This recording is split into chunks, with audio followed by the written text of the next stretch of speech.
Hey, welcome to the continuing winemaker series here at the Wine of the Month Club, and I am really excited to have Val, and not even try because my name's 12 letters, Haraszthy. Haraszthy. You butchered it. I know, again. Haraszthy. I'm not going to, Haraszthy, okay. Yeah. Val Haraszthy. We brought some gorgeous Zinfandels today, but more interesting than that is this history of this family in the California wine business. So I'm just going to turn it over to Val because he brought his son, who's the great. He's 3 greats. I'm only 2. Yeah, well, you look like a 2-grader, but okay. Oh, thank you. So, tell us about your great grandfather. Well, my family is Hungarian. Haraszthy is a Hungarian name, and my great-great-grandfather Augustin was an immigrant. Came to America in 1842, and then in the late 1840s came to California chasing gold like everybody else.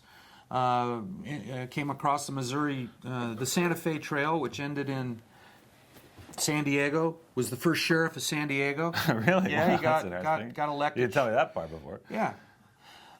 He came to California. He came up north, and he wanted to bring wine to California. When he got to Sonoma, he realized the area was really just splendid viticultural area. And he built a winery there called Buena Vista Winery. That was 1857. Tasted it many times. Considered to be the first winery in California. So 1859 was a good vintage, you think, or? I sure. don't know. Well, Okay. there was no vinifera grape really around. I think it was called St. Croix and Mission grapes. Mission was very, yes. Was kind of the grape being grown back then. So he decided he wanted Vitis vinifera, which we've talked about on the show. Well, because from being from Europe and familiar with the wine grape, which is what Vitis vinifera means, that he convinced the legislature that they should commission him to go to Europe. And he did for 1 year. Italy, Germany, France, everywhere. Croatia that he knew, went back to Hungary, Austria. Spent a year there with his son Arpad. And Arpad. I have an iPod. I'm sorry, Arpad. And they collected the vine. They collected over 100,000 cuttings and then brought them back to San Francisco and distributed them to, the Bunchus, the Gundlachs and the Bunchus. Right, and Charles Krug was a contemporary out there. All contemporary name, all current winemaking too, right? Right, yeah. Still around. Yeah, Jim Bunchu and Jeff are still at it. Yeah. And, he brought the vine back and planted it and distributed it, and that's how the wine grape came to California. And we've been up there ever since making wine. And then he went back to get his $14,000 expenses. Now, this is what's so interesting. He went back to the legislation. What happened?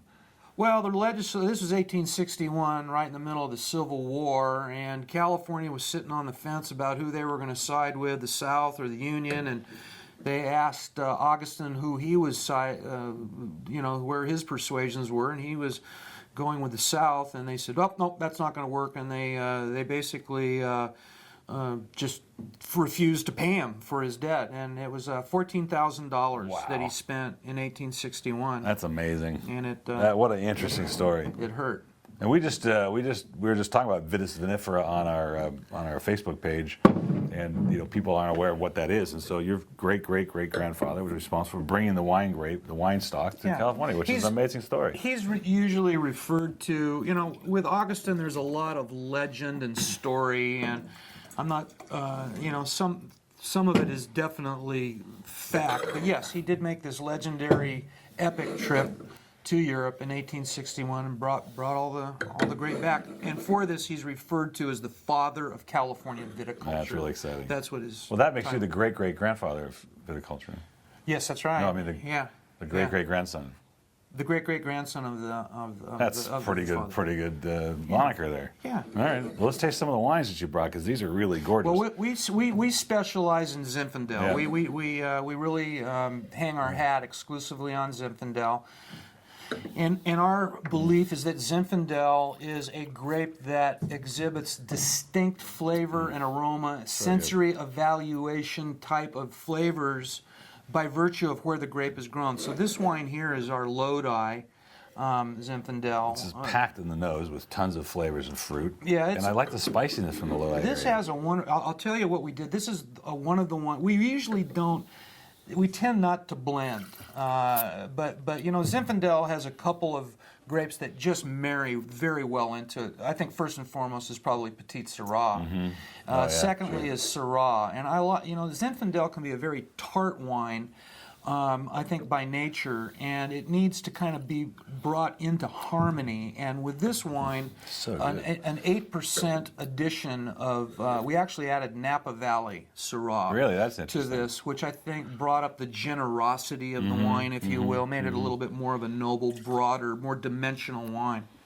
Tons of flavors, lots of berries, and you don't get that. It's, you know, sometimes Lodi Zinfandel is almost too hot, sort of almost hanging around the grapevine too long, and it gets a little overdone. This is really well balanced. Excellent. Well, you know, back in the day, over the top used to be considered sort of a compliment for a wine. Yeah, right. Yeah. I never bought that. Over the top means it's too much. out of that. It's too much. Right.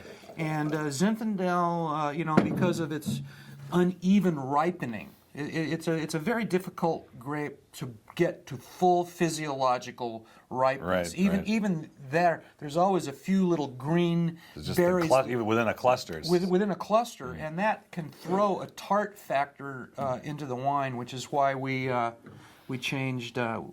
We manipulated this wine by adding that Syrah. This is gorgeous. This is the Zin again, but it's a Sonoma County one. Now, this is distinctively different. Absolutely, there you go. That's see, you know, our statement that Zinfandel exhibits these different flavor profiles by virtue of its appellation, it can't be a cheap trick. It's got to, you know, people get this, and they get it when they taste through our wines. This is our Sonoma. Wow. And this has changed since I opened it, actually. Opened up a lot. It was pretty lean when we first opened it. I'll tell you what we do. What we really love to do is to carry our wines around for 2 days. Tomorrow, this wine really will. You know, you get some air on it, and the wine just opens up. It softens out. It's just a more beautiful This is expression really of the fruit. layered. Lots of chocolate. I got all kinds Well, of things this is, you know, this is Dry Creek Zinfandel. It doesn't say Dry Creek on the label, but the predominant grape sourcing of this is the Saini Ranch and up in Dry Creek. Gorgeous. Yeah, and this is 100% Zinfandel. Really. That's amazing how much has changed just in the few moments that we've been together here. And last but not least is your Amador County, which of course is one of the great homes of Zinfandel. Well, Amador County, you know, is the oldest vineyard area in all of California. Jose Maria Amador. You know what Amador means? The loved one, the one who loves. Amador, yeah, Amador, the one who loves. Yes. And he was a Spaniard rancher who brought the vine with him in the early 1800s and began to plant up there. And the oldest vineyard in all of California is called the Le Pierre Vineyard, and it's in Amador County. Old head train vines, nothing on wire, just the stalk Really? coming Wow. out. But Amador It's gorgeous, too. is a appellation that delivers on rather intense fruitiness. The wines are just say, lots of juicy. If you like the big, juicy, fruit-forward cherry type of flavor profiles in wine, Amador, you're gonna like Amador. So All of these wines seem to me completely represent where they're from. Which is a great testimony to the grape and the area. thank you. We're doing our You're job welcome. right if you say that's that. what it is. That's what because we try to do. That's what we we strive taste so for. many wines here that just you kind of go, what? And that's what happens. This is tasting pretty good today. The isn't it? nose and the berries and the fruit in it is just amazing. Well, that was really, really fun to taste through your wines, and we've had some before. I think we've got another product line that we've tasted, but I have not had a chance to taste these, I don't think, David. And no, I'm kidding. He's brought them before. It's a pleasure having you. Thank you, Paul. Thank Pleasure you. being here. Cheers. Appreciate it.